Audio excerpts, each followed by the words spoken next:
Bom, pessoal, tudo bom? Tudo bem com vocês? Espero que estejam bem. Hoje o conteúdo que nós vamos estudar chama-se identificação projetiva. A identificação projetiva é um termo reconhecidamente kleiniano. Eu olhei para cá porque está escrito Klein. E ele trouxe contribuições inomináveis para a psicanálise e ele é utilizado por todas as pessoas que trabalham com psicanálise, sejam psicólogos de orientação psicanalítica ou psicanalistas. O conceito de identificação projetiva ele é unânime, tá? Então nós vamos começar a estudá-lo agora. Deixa eu virar um pouquinho a câmera para cá. Isso. Pois bem, para a gente entender o conceito de identificação projetiva, nós vamos fazer um apanhado histórico antes, só para nos contextualizarmos. Quando a gente estuda Freud, a gente estuda a teoria pulsional do Freud. O que é a teoria pulsional? Os conflitos provenientes dos nossos instintos e das nossas pulsões, tá? E aquilo que o superego aceita ou não, aquilo que é moralmente introjetado por nós para a convivência em sociedade. Isso eu não estou falando de leis somente, mas aquilo que nos impede, né, de que essas pulsões elas encontrem a sua finalidade, né? A gente não vai agir por impulso, simplesmente pela pulsão, né? Vai ter um conflito e aí diante deste conflito, tá? Podendo haver aparecimento de sintoma ou não, a maneira de lidar com esse conflito é um mecanismo de defesa chamado repressão, tá? Então o Freud ele traz pra gente a teoria pulsional com os seus conflitos e o mecanismo de defesa da repressão, tá?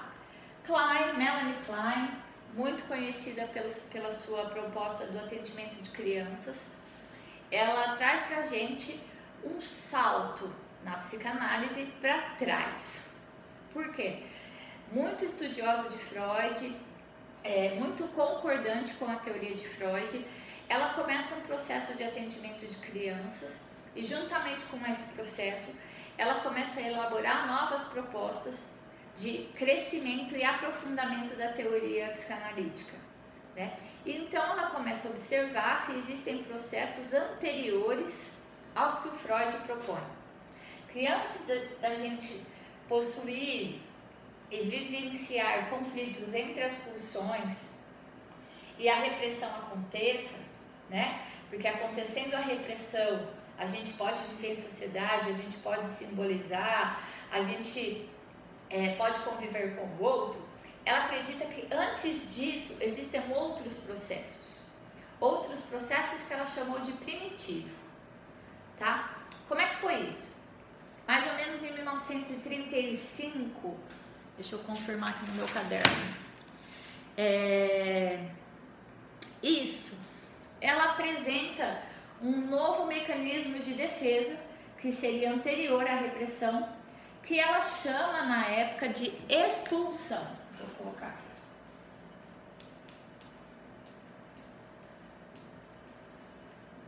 Ela chama esse mecanismo de defesa que ela estuda em 1935 de expulsão. O que isso queria dizer?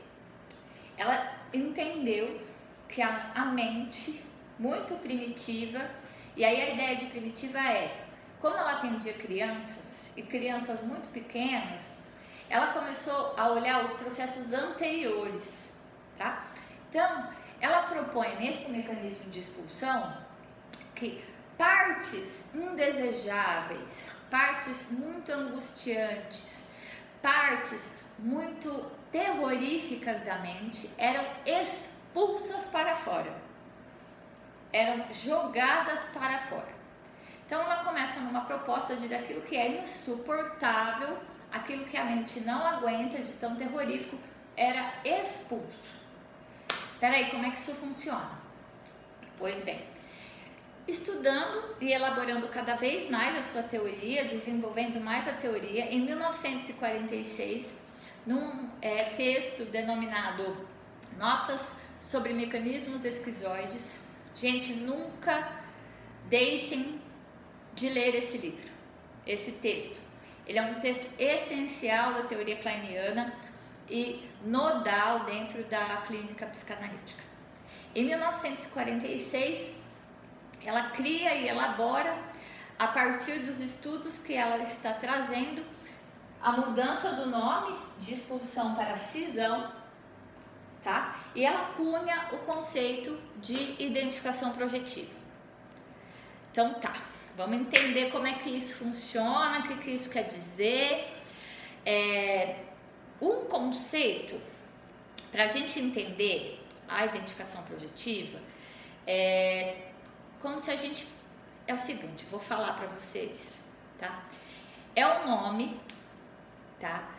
Identificação projetiva é um nome dado a processos, tá? Diferentes, mas relacionados à cisão e à projeção. Então, identificação projetiva tem a ver com cisão e projeção. Cisão é um mecanismo de defesa, projeção é outro mecanismo de defesa, identificação projetiva também é um mecanismo de defesa, tá? Então, vamos entender como é que funciona. Vou apagar aqui para a gente poder ter mais espaço.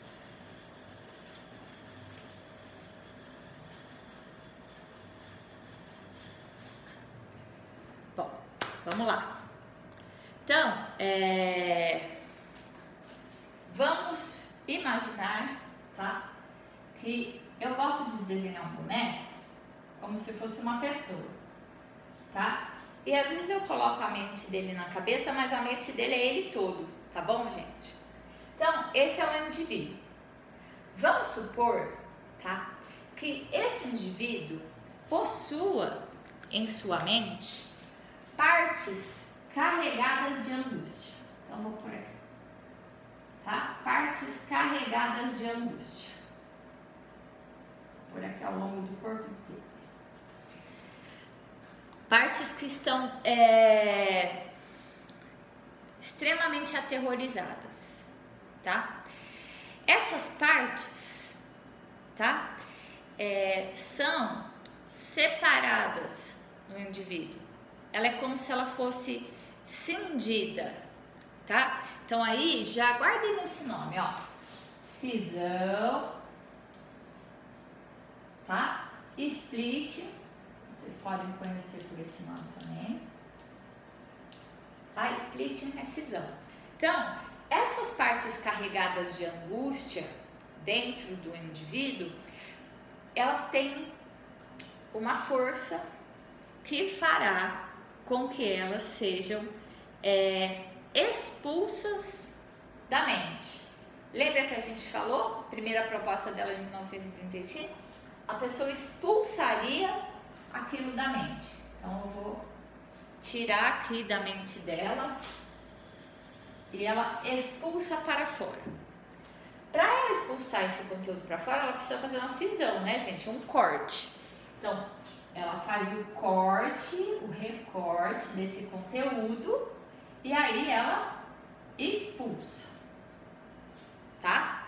Aqui temos a cisão, que é o corte, e a projeção, que é o expulsar, o jogar para fora, certo? Essa parte que é jogada para fora, ela tem um destino, tá? Qual é o destino? O destino é uma outra pessoa. Então, uma outra pessoa, tá? Acaba por receber este conteúdo aqui. E aí, de alguma maneira, essas duas pessoas vão ficar ligadas entre si. Certo?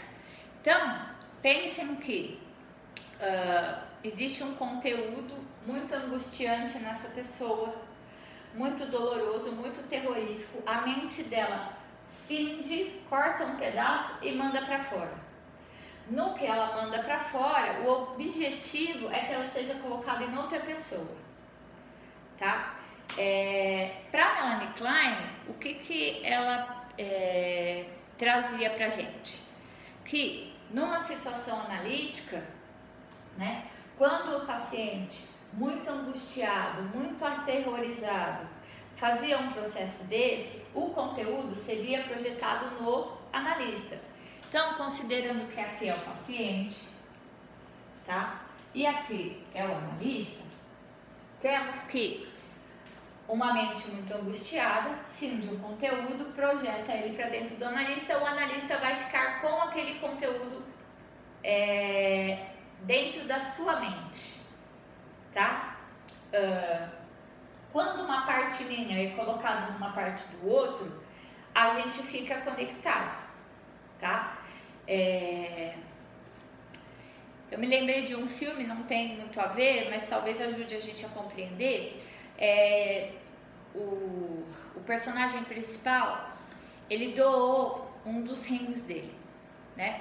E quando ele era anônimo, né? Mas por ocorrências do próprio roteiro do filme, ele acaba conhecendo a pessoa para a qual o rim foi doado, e aí ele sente que ele está conectado com aquela pessoa, como se aquela pessoa e ele se conhecessem, como se aquela pessoa e ele dividissem conteúdos, ideias e ansiedades, tá? É mais ou menos isso. No filme é concreto, o rim de um vai para outro, tá? Mas aqui é um conteúdo emocional insuportável vai para outra pessoa, e aí você fica ligado a ela, tá? A Melanie Klein diz, né, que quando você expulsa e projeta um conteúdo muito angustiante no outro, né, e aquele outro fica com esse seu conteúdo, você começa a ficar perseguido por causa daquilo, né? Se você projeta nele um conteúdo de ódio, um conteúdo sádico, um conteúdo carregado de agressividade, né? Para ela, você vai começar a olhar para esse outro muito perseguido, né? Muito aterrorizado por conta daquilo que foi projetado, tá? Então, por exemplo, vamos supor, pense numa situação, tá? De uma pessoa muito invejosa, tá? E aí essa pessoa muito invejosa, num momento de muita angústia, de muita dor, né? Porque o invejoso, ele deseja o que o outro tem e ele se sente inferiorizado por conta daquilo. Ele cinge uma parte dessa angústia e coloca no outro. Ao cindir e projetar no outro, né, aquele outro que está com aquele conteúdo, quando for conversar com ele, quando olhar para ele, quando se relacionar com ele, ele vai ficar perseguido, vai falar assim, mas o que ele está me olhando? O que é? Está com inveja de mim? O que é? Tá querendo alguma coisa? Quer me prejudicar? A pessoa fica contaminada por conta do conteúdo que ela colocou no outro. Ela fica perseguida por conta daquilo, tá? Bom, vamos lá, avançar um pouco, né? Isso a gente pode assemelhar, né, como o processo do nascimento, tá? Ou melhor, corrijo, como um processo após o nascimento. Se a gente fizer uma transformação, o que acontece? Este é o bebê, paciente, lembram-se? Paciente é bebê, analista é mãe, tá? O bebê que não tem capacidade verbal, tampouco emocional de lidar com as próprias angústias, vai fazer uma cisão do seu conteúdo angustiante e vai projetá-lo na mãe, tá? Essa mãe, né, tem a função de receber, conceber esse conteúdo e digeri-lo e transformá-lo, tá? Nessa transformação, nessa digestão, nesse processo, a gente tem um segundo passo, tá? Que eu vou falar posteriormente, que é a devolução para o bebê desse conteúdo mais mastigado, menos aterrorizante, né, mais digerido, que o bebê pode introjetar, então ele pode receber de volta, né, aquele conteúdo que era dele, tá? Então era dele. Aí a mãe pôde digerir esse conteúdo, tá? E devolver para ele de uma maneira agora mais assimilável, mais possível de ser recebido na mente dessa criança, desse bebezinho, tá? Esse processo, ele é super importante, porque na medida em que o bebê excede partes dele, coloca na mãe, a mãe digere e devolve, né, esse bebê vai se desenvolvendo. E ele vai podendo, nesse processo em que a mãe devolve, ele introjeta o conteúdo mais mastigado, menos terrorífico, e ele vai ficando menos apavorado, ele vai ficando menos assustado, tá? Ele vai ficando, inclusive, mais saudável, porque a pessoa que... Gente, imagina viver com medo. Imagina viver com medo de morrer, imagina viver com medo do que vai acontecer, né? Se esse conteúdo é retirado de você e depois ele é recebido de uma maneira mais saudável, você se sente em paz, você se sente aliviado, tá? E aí, o que acontece? Pensem, né? Pensem no seguinte, agora vamos voltar no bebê. O bebê sente frio, o bebê sente fome, o bebê, ele acha que a mãe está demorando, a mãe se esqueceu dele, que a mãe não quer que ele morra, que ninguém liga para ele, que ele é desnecessário, ele é inútil, ele não é nada, né? Esse ego arcaico não suporta isso, não suporta frio, não suporta fome, né? Ele, pro Winnicott nem tem ego ainda. A Melanie Klein fala de ego arcaico, né? Então ele é preenchido por uma sensação de morte. Nessa sensação de morte, na hora que ele sente que ele vai morrer, é a hora que ele vai fazer isso. Ele cinge e projeta, tá? E aí, nesse momento, né, aparentemente as coisas, tranquilo, me livrei. Não me livrei, porque se eu coloquei no outro, eu começo a ficar com medo do outro. Começo a achar que o outro vai vir me matar, que o outro é quem vai vir para acabar comigo, certo? Se esse outro não digere o conteúdo, eu vou continuar achando que ele quer me matar, eu vou continuar achando que ele está contra mim.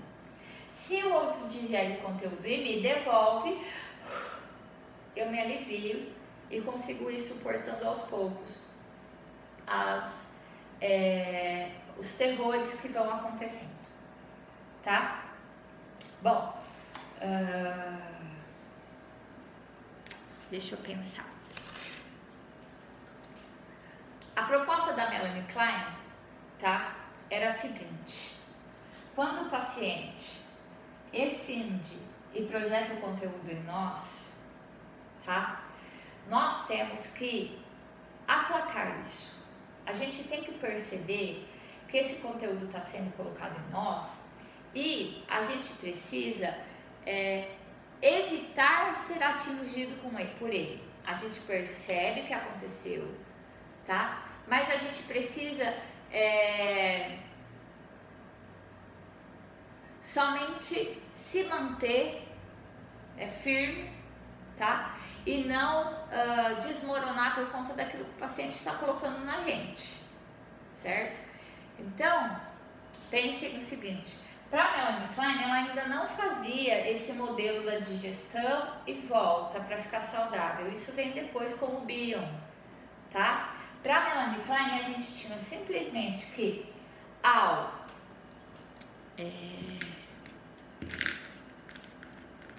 quando o paciente projetava na gente, a gente recebia aquilo, mas não tinha o retorno, tá? Isso parava aqui, ó. Certo? Bom, pensando em tudo isso, né? A gente pode colocar a identificação projetiva como parte da contratransferência. Porque se a contratransferência são conteúdos sentidos por nós, que na verdade tem a ver com o paciente, né? O que a gente sente na contratransferência é a identificação projetiva. Vamos lá.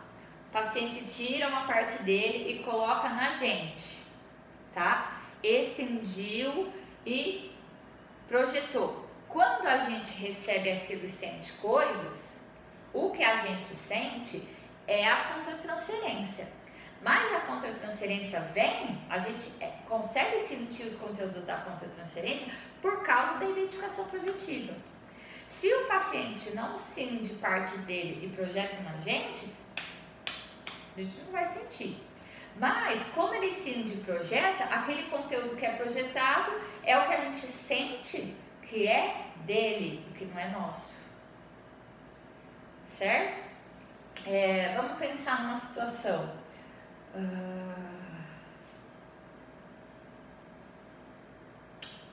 Deixa eu ver.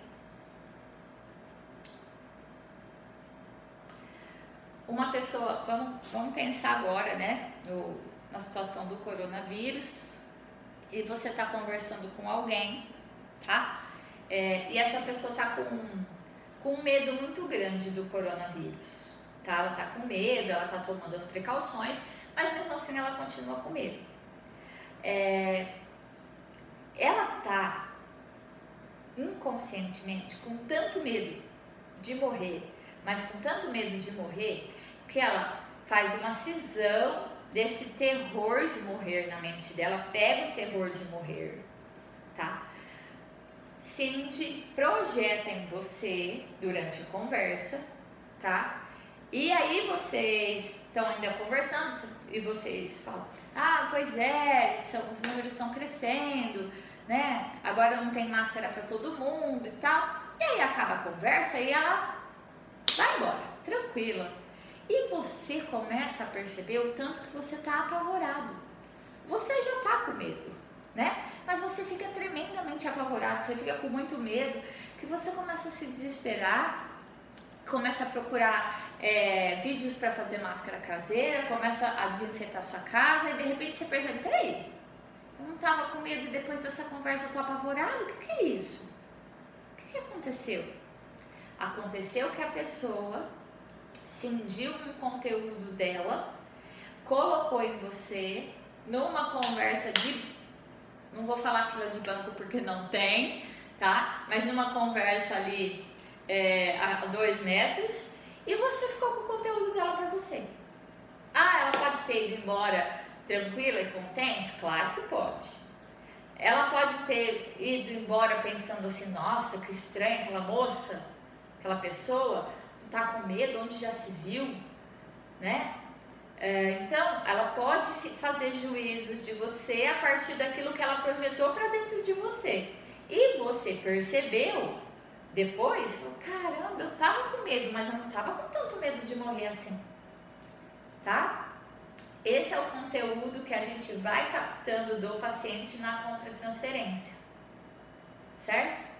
Bom, essa é a primeira parte da aula para a gente conversar, tá? Eu acho que é um conceito novo, às vezes o esquema fica um pouco abstrato, por isso que eu quis desenhar na lousa para vocês, tá?